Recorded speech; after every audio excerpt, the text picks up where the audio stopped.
hari ini bentengnya masih utuh. Bagaimana 500 tahun yang lalu manusia-manusia bisa membangun benteng begitu kokoh. Hari ini saja orang peletakan batu pertama sekaligus batu terakhir.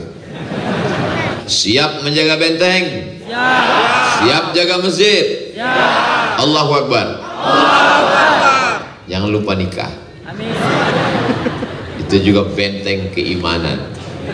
Ayu sedekatu afdal. Apa sedekah yang paling afdal? Kata Nabi, sakyul ma, memberi air minum. Kalau air minum saja sampai, apalagi lapa-lapa. Sekarang saya tanya, apakah doa Bapak Ibu sampai ke Abdul Somad? Tapi katanya sampai cuma 3. Maksud dari hadis ini, orang yang meninggal itu nggak bisa beramal lagi. Sebelum meninggal dia sholat duha. Setelah meninggal, kalau dia sholat duha kita lari. Maksudnya amal orang yang meninggal itu putus. Tapi ada amal dia yang masih tetap ngalir. Dia bangun masjid, Sultan bangun masjid. Tadi saya sholat di masjid, pahalanya nyampe ke Sultan. Membangun masjid ini amal Sultan kan? Kemudian ilmun yuntafa'u bih, ada ustadz ngajar. Setelah ngajar dia meninggal, ajarannya diamalkan muridnya. Sampai atau tak sampai? Itu amal dia. Yang ketiga anak. Anak itu amal kita atau tidak? Amal kita. Nggak paham Pak Ustadz? Anakmu itu amalmu, karena kau beramal lah maka istrimu hamil. Paham? Itu maksudnya. Orang yang meninggal itu amalnya putus. Adapun Bapak Ibu yang masih hidup, amal Bapak Ibu nggak putus. Jadi banyak orang nggak paham. Kamu kenapa nggak datang tahlilan? Sudah putus. Apanya yang putus? Nggak tahu, pokoknya putus. Maka mesti dijelaskan, yang putus itu amal orang meninggal. Adapun orang hidup, amalnya tetap ngalir pada orang yang meninggal. Mana contohnya? Sholat jenazah. Sholat jenazah itu orang hidup apa orang mati? Orang hidup. Dikirim untuk orang mati. Kalau gitu ngalir apa enggak? Ngalir. Jadi nanti kalau ada orang di Buton mengatakan sudah putus, berarti jenazahnya nggak usah disolatkan. Pas ditanya, kenapa nggak kau sholatkan? Udah putus, Beb. Paham? Hadisnya sahih, tapi banyak orang nggak sahih memahami hadis ini. Diajak tahlil, nggak mau. Kenapa nggak mau mendoakan? Putus. Apa yang putus? Dia tanya-tanya.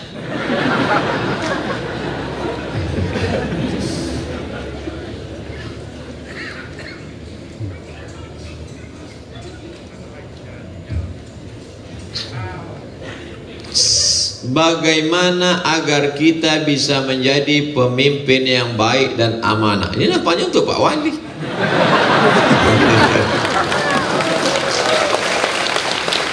Karena jabatan dan kuasa adalah ujian.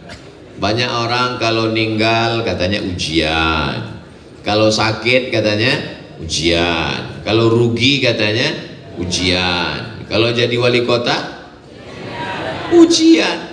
Makanya Pak Wali nggak tinggal di rumah jabatan. Saya nggak mau tinggal di sini Pak Ustadz. Belum selesai, jangan tepuk tangan dulu. Belum selesai. Saya nggak mau tinggal di sini Pak Ustadz. Kalau ada tamu saja di sini. Kenapa gitu Pak Wali? Karena kalau saya terlalu lama di sini, saya lupa jalan keluar. Itu ucapan beliau. Artinya apa? Beliau tidak menganggap ini sebagai hadiah, tapi ini adalah amanah. Wa balawnahum bil hasanat, kami uji mereka dengan yang enak-enak, wasayyiat, dengan yang enggak enak. Pak Ustadz, katanya ujian itu ada yang enak, ada yang enggak enak. Saya kok enggak enak terus? Nasib kamu. Makanya kita disuruh beriman kepada takdir baik, takdir buruk. Kalau ada orang yang kaya, punya rumah mewah, punya mobil, itu ujian atau nikmat? Ujian. Dia sanggup nggak bersyukur pada Allah. Kalau ada orang kebetulan miskin, susah, melarat, belum lahir bapak meninggal, pas lahir emak meninggal, itu ujian. Disuruh supaya bersabar. Kalau dapat nikmat syukur, Kalau dapat yang tidak enak, bersabar. Adapun orang yang diberikan jabatan, pakailah jabatan itu untuk menolong agama Allah. Sultan-sultan Kesultanan Buton diberikan Allah jabatan, dibangunnya benteng supaya Belanda tidak bisa menyerang, dibangunnya masjid supaya akidah kuat, diaturnya sistem syura supaya setelah meninggal tidak meninggalkan konflik orang kelahi rebutan kekuasaan. Akhirnya negeri aman dan damai, pahala mengalir. Buton baldatun thayyibatun wa rabbun ghafur. Anak-anak muda ini mudah-mudahan ada yang jadi gubernur, ada yang jadi presiden. Dengan jabatan itu kau akan menolong agama Allah. Allahu Akbar. Yang gemulai tapi tidak merias wajahnya seperti perempuan, tidak menggunakan pakaian perempuan, dan tidak gay, apakah dia tetap mendapatkan dosa seperti bencong?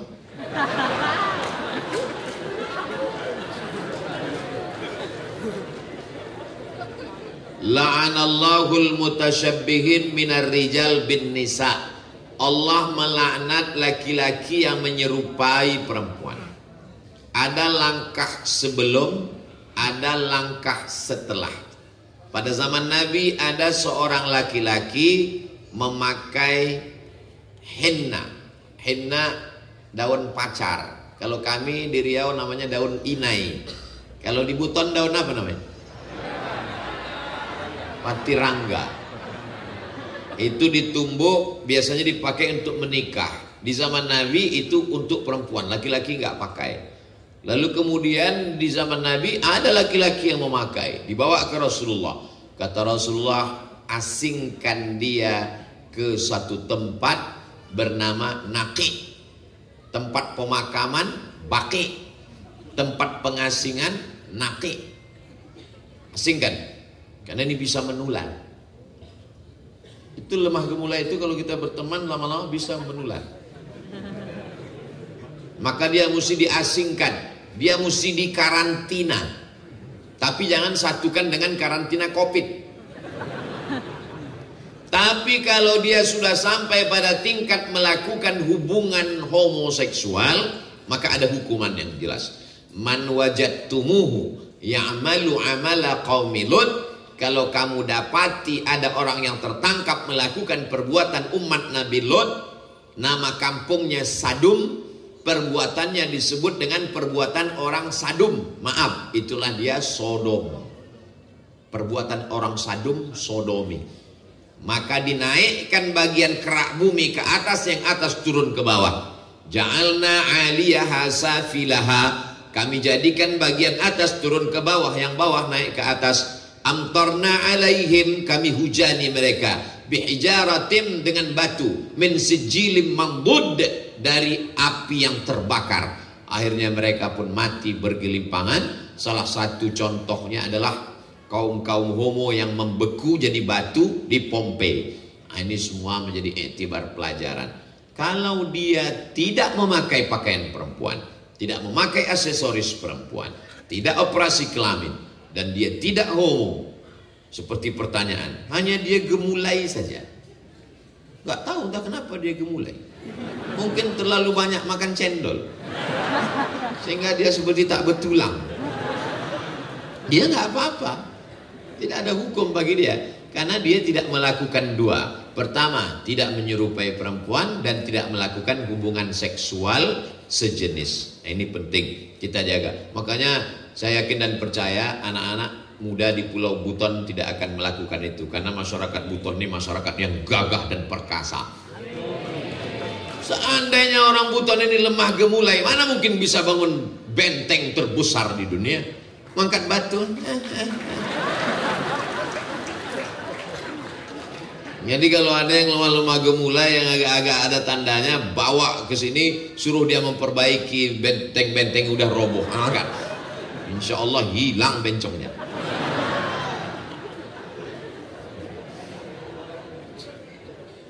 Bagaimana hukumnya anak angkat yang tidak tahu asal usulnya mau menikah? La nikaha illa biwaliyin. Perempuan tidak boleh nikah kecuali dengan wali. Walinya pertama ayah. Kalau nggak ada ayahnya kakek. Kalau tidak ada kakeknya paman, adik ayah.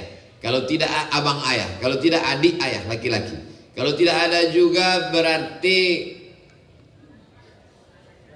yang pertama ayah, yang kedua kakek, yang ketiga abang laki-laki, yang keempat adik laki-laki, yang kelima abang ayah laki-laki, yang keenam adik ayah laki-laki. Kalau tidak ada walinya, dia ditemukan Pak Imam pulang dari masjid, tiba-tiba depan rumah ada kardus, dikasih namanya binti kardus. Maka waktu nikah walinya adalah fasultanu waliyun man la waliyalaha. Maka yang menikahkannya adalah sultan. Sultan Kesultanan Buton. Sultanlah yang menikahkan. Lalu setelah Kesultanan Buton menggabungkan diri dengan Negara Kesatuan Republik Indonesia 1960, sultan tidak lagi ada kuasa, maka yang berkuasa adalah presiden. Presiden mengangkat menteri agama, menteri agama mengangkat kanwil provinsi, kanwil mengangkat kemenak kota, bau-bau, kemenak kota mengangkat Pak Kua. Itulah makanya yang menikahkan itu adalah Pak Kua. Maka tidak ada di Indonesia ini Bu Kua, karena Kua perempuan tidak bisa menikahkan. Paham? Ini orang mesti mengerti gimana ceritanya kok Pak Kua bisa menikahkan. Itu asal usulnya adalah panjang ceritanya. Mau diulang lagi, habis waktu, tinggal diulang aja di video channel Ustadz Abdul Somad Official. Subscribe, like, share. Anak angkat yang tidak tahu asal usulnya akan menikah, anaknya laki-laki, dan bagaimana cara mendoakannya Pak Ustadz? Kalau ada seorang anak laki-laki, dia tidak tahu ayahnya siapa, dia mau menikah, nggak masalah, karena laki-laki tidak perlu wali. Lalu kemudian kalau ada seorang anak, ayahnya tidak tahu dia bagaimana mendoakannya? Maka dia berdoa kepada Allah tetap seperti kita yang ayahnya tahu namanya. Rabbighfirli wali walidayya warhamhuma kama rabbayani shaghira. Karena dia tak tahu. Jadi kalau dia nanti mau kita doakan, siapa namanya? Nama dia Abdul Somad. Ayahnya kita nggak tahu. Bin Abdillah, anak hamba Allah. Kita husnuzon bahwa ayahnya itu adalah hamba Allah. Dan di dunia ini kecuali Nabi Adam dan Nabi Isa, setiap manusia pasti ada ayah dan ibunya. Mohon maaf, ada di Pulau Buton yang nggak ada ayah, nggak ada ibunya. Cuman nggak tahu bahwa mereka ada. Apakah karena kita tidak tahu lalu mereka tidak ada? Kita tidak tahu, tapi mereka ada. Ada satu lagi Pak Ustadz yang nggak ada ayah, nggak ada ibunya. Siapa? Mr. Bean. Mr. Bean fiksi, bukan nyata. Maka tetap doakan ayah ibumu dengan doa Rabbighfirli wali walidayya warhamhuma kama rabbayani shaghira. Semoga Allah senantiasa memberikan kesehatan dan keselamatan pada Pak Ustadz. Amin. Saya seorang pemuda yang tengah berjuang menuntut ilmu, meraih impian. Saya jatuh hati pada seorang muslimah.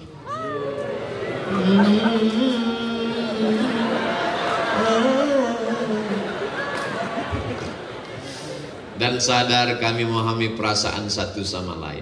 So sweet. Tapi tidak pacaran. Apa namanya?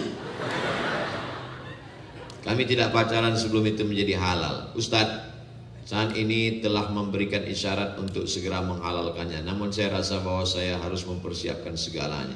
Terlebih dulu untuk memastikan kesejahteraan demi masa depan. Apa yang baiknya saya lakukan Pak Ustadz? Kerja.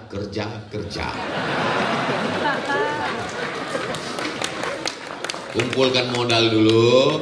Nanti setelah cukup, bawa ketua pemuda Bau-Bau Islamic Festival. Jangan datang sendiri. Ini kesalahan anak muda. Banyak anak muda ini petantang-petenteng, yakin datang ke rumah calon mertua. Assalamualaikum, hai guys. Ini nggak diterima. Bawa Pak Wali, oke.